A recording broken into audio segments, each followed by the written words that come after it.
అది నిర్వివాదాంశం. ప్రతి కుటుంబంలోనూ ప్రతి మహిళ ఎంతో కష్టపడి పనిచేస్తుంది. పైగా రాష్ట్ర జనాభాలో సగం కాదు, సగం పైన ఉన్నాం మనం. నిజంగా మన రేపల్లి కాన్స్టిట్యున్సీ తీసుకుంటే 2 లక్షల ఓట్లు ఉన్నట్టయితే 1,10,000 మహిళలే.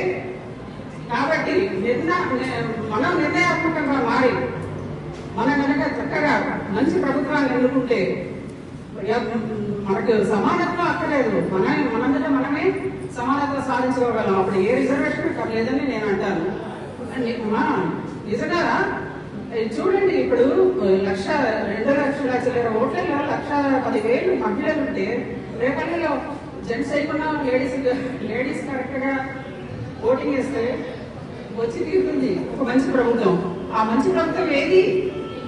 వైసీపీ ప్రభుత్వం.